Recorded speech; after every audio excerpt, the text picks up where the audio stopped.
ஆனால் முக்கியமா இந்த 2ஆம் பாகம் எடுப்பதற்கு கருவை எங்களுக்கு இன்றும் கொடுத்து கொண்டிருக்கும் அரசியலுக்கு நன்றி.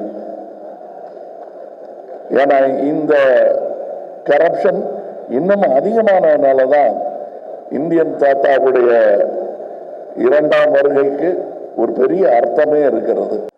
உயிரே உறவே தமிழே வணக்கம்.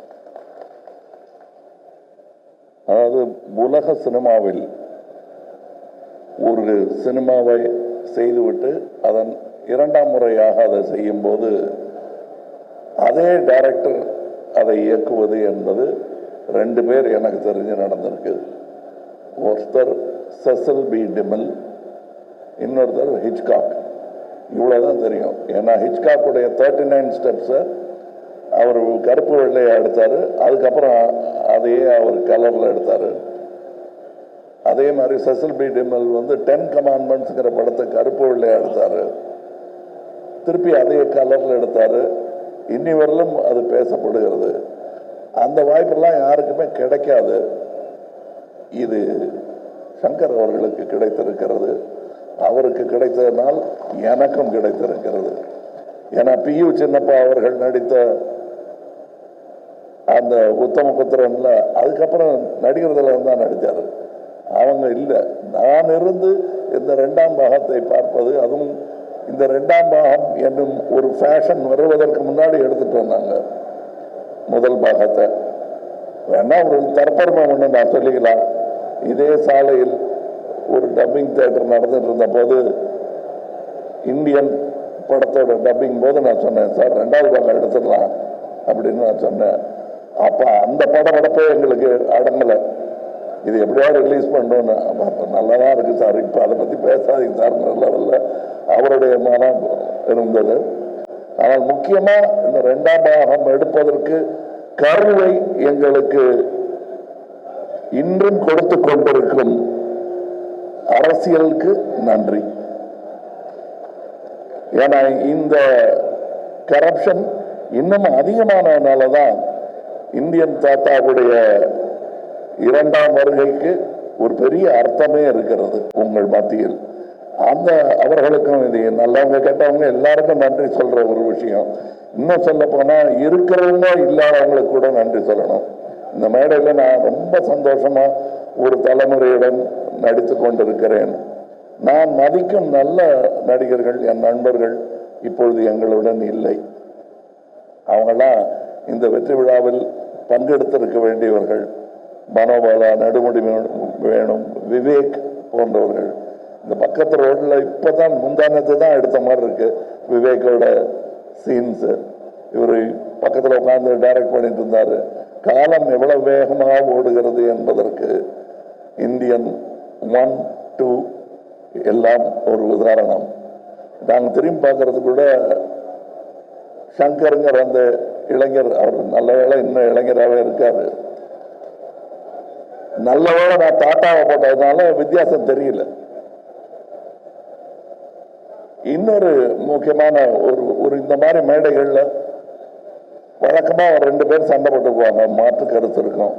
அது இல்லாம போயிடக்கூடாது இதுங்கிறதுக்காக ஒரு நம்ம ரவிவர்மன் ஒன்று சொன்னாரு, சங்கர் சாரும் கமல் சாரும் நினைச்சாலே இது மாதிரி எடுக்க முடியாதுன்னு எடுத்திருக்கோம். அதான் இந்தியன் 3. இந்த மேடையில் அதை பேசக்கூடாது. ஸோ அவரையும் எதிர்த்து பேசிட்ட ஒரு சந்தோஷம் எனக்கு இருக்கு. அவங்களுக்கு தான் சம்மந்தப்பட்டிருக்காரு. இதில் இருக்கிற எல்லாருக்கும் ஒவ்வொருத்தருக்கும் நான் நன்றி சொல்ல ஆரம்பிச்சேன்னா, நாங்கள் பாம்பே போகிறதா இருக்கோம் அடுத்த விழாவுக்கு. அது ரத்து செய்ய வேண்டியிருக்கும். இப்போ டைரக்டரே சொல்லிட்டாரு குணால் அவர்களை பற்றி. குணால் அவர்களை நான் சந்திச்சே 10 வருஷம் ஆச்சுன்னு சொன்னா 10 மேலேயே ஆயிடுச்சு. எனக்கே ஆச்சரியமா இருக்கு. விஸ்வரூபத்தும் போது நான் அவரை சந்தித்தேன், அதில் வேலை செஞ்சார். ஸோ அது மட்டும் இல்லை, இந்த படம் 5 வருடம் 6 வருடம் எடுத்ததுக்கு காரணம் நாங்கள் தொழில்நுட்பமோ இதுவோ தொழில்நுட்ப கலைஞர்களோ நட்சத்திரங்களோ காரணம் அல்ல. இயற்கை, கோவிட்லேருந்து விபத்துக்கள்லேருந்து பல விஷயங்கள் எங்களுக்கு இடையூறாக வந்தும் அதிலிருந்தெல்லாம் எங்களை மீட்டு தோளில் சுமந்து வந்த லைகா நிறுவனத்திற்கும் ரெட் ஜெயண்ட் நிறுவனத்திற்கும் என்றென்றும் இந்தியன் 2ம் 3ம் கடமைப்பட்டது. அதன் வெற்றியை அனுபவிக்க வேண்டும், முதல் ஆட்கள் அவர்களாக இருக்க வேண்டும் என்பதுதான் சங்கர் அவர்களுக்கும் எனக்கும் ஆசையாக இருக்கிறது. காரணம், அதை எடுத்து அது ஒரு ரசிகனாக ஏற்றெடுத்த உதயநிதி அவர்களுக்கும் நான் நன்றி சொல்றேன். ஏன்னா அவர் இதில் சம்பந்தப்பட்டது காரணமே அவர் இந்த படத்தையும் இதன் நடிகனையும் டைரக்டரையும் பெரிதாக ரசிக்கிறார் என்பதுதான் உண்மை. மற்றபடி இப்போ இங்கே பேசும்போது சித்தார்த் சொல்லிட்டாரு, அவர் தனியாக பேசும்போது மேடையில் மைக்கு கொடுத்து பேசுகிற மாதிரி தான் என்கிட்ட பேசுவார். அது சொன்னால் நம்ப மாட்டீங்க. இந்தியன் 3 வரட்டும், அப்புறம் வேணா கொஞ்சம் நம்பிக்கை வரும் உங்களுக்கு. நானே ஒரு கண்ணை சுருக்கி தான் பார்ப்பேன், நிஜமாவே என் மேலே இவ்வளோ பிரியம் இருக்குமான்னு. அந்த அளவுக்கு பிரியம் காட்டக்கூடியவர்கள் இங்கே இருக்கும் என் சகோதரர்களும் அப்படித்தான்.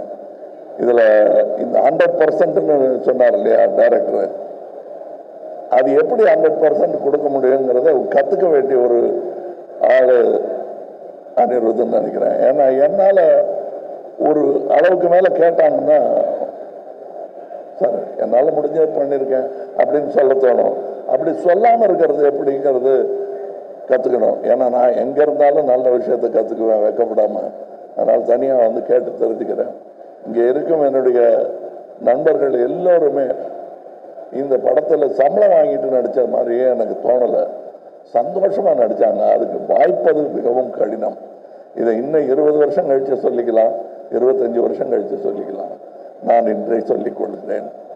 இந்த யாராவது நான் சொல்ல விட்டுருந்தேன்னா, இந்த படம் பல சாதனைகளை படைக்கும் என்று நம்பிக்கொண்டிருப்பதனால் அடுத்த விழாவில் விட்டதை பிடிச்சிருக்கலாம்னு நினைக்கிறேன் நான். மற்றபடி உங்களுக்கு நான் இதுவரை அமைதி காத்ததற்காகவும் இனி கொடுக்க போகும் உங்கள் பாராட்டு விமர்சனம் அனைத்திற்குமே நன்றி சொல்லி விடைபெறுகிறேன். ஜெய் ஹிந்த்.